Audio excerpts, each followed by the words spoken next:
بالغربية.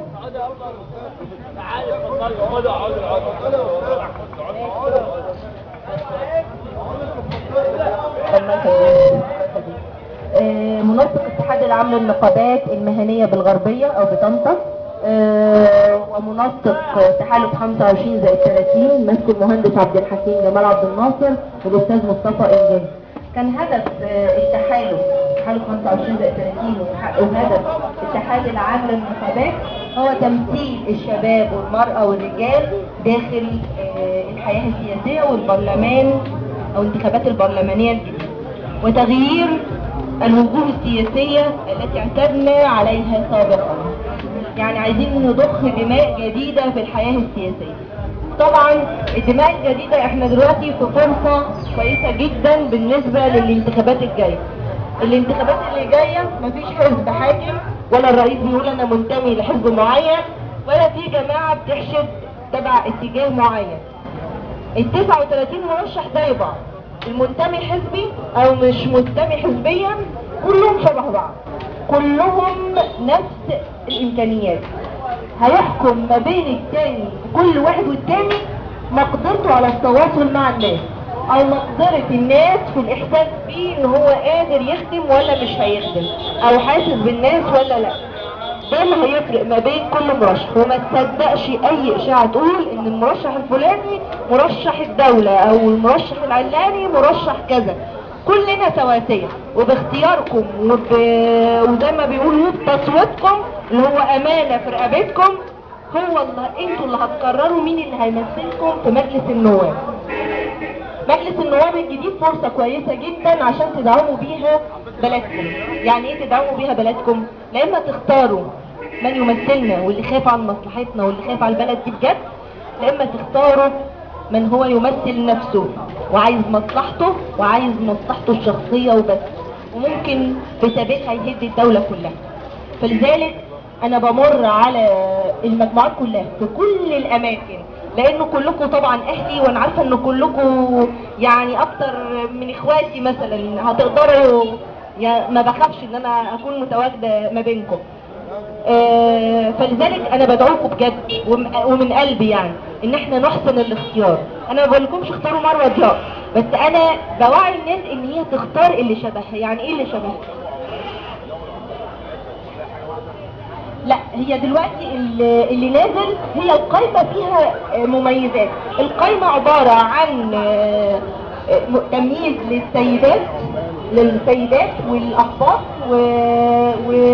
وذوي الاحتياجات الخاصة والشباب والعاملين في الخارج. دي 5 فئات اللي هي مميزة داخل القايمة. اما الفردي مفيش اي مميزات. مصطفى الجندي ما خدنيش في الايمن. طيب مصطفى الجندي رجل اعمال بصراحة كده. معلش بقى، انا برضه ما بحبش اغلط في حد. لا مصطفى الجندي راجل مش محترم. انا هنصحك انت من دور بنت الاول. تمام. هنصحك نصيحة، ما تجيبش سيرة مصطفى الجندي. انت اتعاملت معاه، انا ما جبتش سيرته. انا قلت التحالف بتاعنا كان ماسكه المهندس عبد الحكيم جمال عبد الناصر والاستاذ مصطفى الجندي.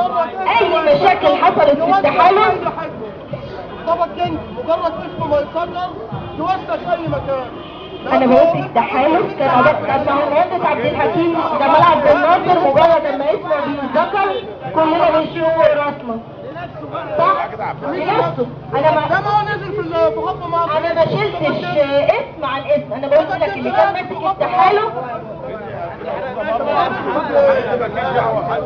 لا انت معاك حق، يا استاذ مروه، بس انا ما بشتموش عشان تعرف. انا ما بشتمه عشان هو راجل مش كويس يا سيدي. انا دلوقتي كانت هدف التحالف اللي انا بتكلم عليه هو ضخ دماء جديدة داخل البلد. كله انه صورت بنتك البلد. ده تحالف ايه؟ بتاع حب مصر. لا انا بقول لك تحالف 25 زائد 30. مع حضرتك الورقة؟ انا ما قريتش ورقة، انا كنت جوه الصف لما انت قلت مصطفى الجندي. طيب هدف التحالف بتاعنا اللي هو 25 زائد 30 هو هدفه دعم الشباب ودعم المرأة ودعم بعض الرجال لدخول البرلمان. ده هدف التحالف. اهداف بقى القايمه اللي انت بتتكلم عليها، انا ما بتكلمش عن الفوائد، ما تطلعنيش عن الموضوع، ما تطلعنيش عن الموضوع، انت بتطلعني عن الموضوع. انا بتكلم عن شخص مروه ضياء الدين، مرشح انتخابات مجلس النواب فردي مستقل. ما اتكلمتش عن قائمه حزب نور ولا قائمه حب مصر ولا قائمه تهاني جبالي ولا قائمه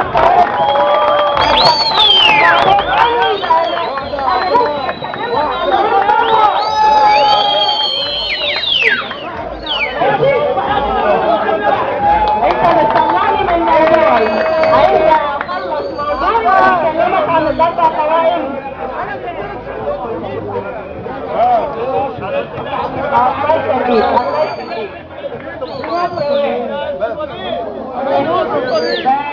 نطلع في موضوعي.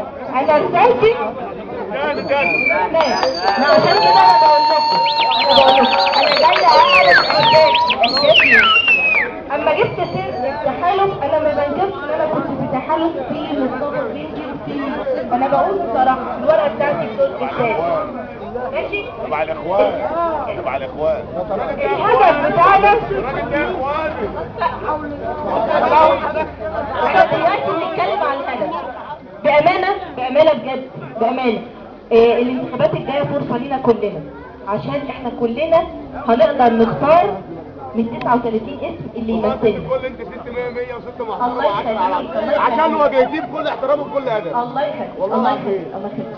بس بامانه ارجوكوا، يعني انا بلف على كل الناس وبقول لها يا ريت نختار اللي يمثلنا. كفانا اللي حصل من اول انتخابات 2005 و2010 و2011 وما بعد ذلك. احنا عايزين نمثل نفسنا، مش عايزين فئه معينه او حزب معين. يعني 2005 سيطر المجلس السياسي على البرلمان وحصل سلبيات كتيره وقوانين كتيره طلعت مش في صالح المجتمع. من اهمها قانون التأمينات او قانون المعاشات، القانون اللي فتح صناديق معاشات لرجال الاعمال. عملوا احنا كانت صناديق معاشات دي صناديق خاصه ما بتتفتحش. ب 2005 برلمان 2005 اتفتحت الصناديق دي وتحولت لبنوك واتخذت قروض لرجال الاعمال. كان صعب يندلج كلهم على في البرلمان. على الوحيد اللي كده احنا النهارده اصغر واحد في دول عنده حوالي حاجه و30 سنه تمام، والناس دي كلها عماله على دراعها. عمرنا ما سمعنا في مجلس الشعب بيتكلموا عن نجار ولا حداد ولا تمام كده ولا الكلام ده. كده بقول لكم احنا المفروض يكون لينا تأمين ورعايه. المجلس ده كان اسمه ايه؟ مجلس الشعب، بس مجلس الشعب يعني مجلس وليس الشعب. مجلس رجال الاعمال. مجلس الشعب يعني احنا اللي نمثله. كل حي يطلع يقول الراجل ده هو راجل المنافقين. ما احنا قلنا 1000 مره، ما احنا قلنا 1000 مره وما حدش بيتكلم عن غلابه اللي لا المره دي بتختلف. انت قبل كده كنت بتطلع تبع حزب معين او تبع جماعه معين. المره دي بقول لك انت بتطلع ناس مننا. في ناس كتيره موجوده في 39 لو انت دورت كده وعصرت مخك شويه وقعدت تدور عليهم هتلاقيهم بيمثلونا فعلا. هتلاقي في منهم مرأة، هتلاقي في منهم شباب، هتلاقي في منهم رجال محترمين اصحاب نقابات، هتلاقي في منهم اخبار. كل دول بيمثلونا، كل دول بيمثلونا. لازم نختار اللي شبهنا واللي هيقدر يعبر عن مشاكلنا واللي حاسس بوسطينا فعلا، اللي حاسس بمشاكلنا وهيقدر يعبر عنها. ده لو حصل بجد، ده لو حصل بجد صدقوني البلد هيبقى فيها امل. خلي بالكم احنا دلوقتي في مرحله صعبه جدا، شايفين الدول العربيه كلها فيها مشاكل كبيره، والحمد لله مصر الى حد ما انا بقول 100%. بس خلي بالكم بقى ان الشعب المصري جدع وبيستحمل وبيشيل. حتى السيدات بتاعتنا الحمد لله يعني حمالين نقدر نستحمل اكتر من كده 100 مرة عن كده ان شاء الله نستحمل. بس برضه لازم نعاون نفسنا عشان لما نيجي نختار اللي يمثلنا بجد ويقدر يعبر عننا. برضه عشان ابقى معاكم مفيش رئيس بيعمل كل حاجه. رئيس ليه سياسات خاصه وليه سياسات خارجيه او اما مجلس الشعب هو اللي يقدر يحاكم او يحاسب الايه؟ الحكومه. احنا بنرجع برئاسه الجمهوريه دلوقتي. رئاسه الجمهوريه مصر تعمل اولا. لا انا بقول لك انت تساعد رئيس الجمهوريه ازاي؟ بحسن الاختيار. بتختار من يمثلك يختار من يمثلك بحيث ان هو يكاتب. على متوحد الله، على متوحد الله. لا اله الا الله. الراجل دوت المقاول بتاع الناس اللي واقفه دي، الحاج وليد جابر المقاول بتاع الناس دي. ايوه تمام. لما بيحصل الامور بيروح لواحد واثنين وثلاثه، مش هيقدر عايز يروح حقه عشان تديله لازم يديه. طب احنا النهارده واحد واقع اتكسر، هيجي له امه واثنين وثلاثه وشهر وبعد كده مش هيسال فيه. يعني عياله اولى باللي هيدوه له. طب احنا دلوقتي ولا عندنا تامين ولا عندنا رقابه ولا وده اللي بنقول ان الناس احنا تقف رئاسه الجمهوريه. لا انا بقول لك ان احنا احنا كمجلس نواب لو ما نزلناش نفسنا عندنا صحيح. تمام. انا والله من 2013 بناتي يعني بناتي احنا لازم ربنا يوفقك ان شاء الله يا استاذه. الله يخليك ان شاء الله. طبعا انا بقول لك لو مثلنا نفسنا هنشيل هم كتير من على الحاسب توكيلات اللجنه يعني توكيلات اللجنه انكم بشر جوه اللجنه او بره اللجنه مالها بيسال عليها يعني.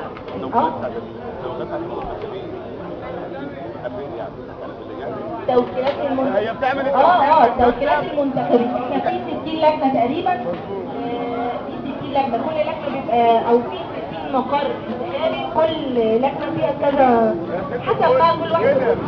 هو بيسال على التوكيل الثابت في عمق المكتب ان هو يبقى مثلا واقف على المستشار جوه او واقف ماشي حضرتك ماشي تمام ماشي تمام. ممكن اعمل لك توكيل خاص يعني باللجنه. اساس انا مش فاهمه حضرتك سؤال.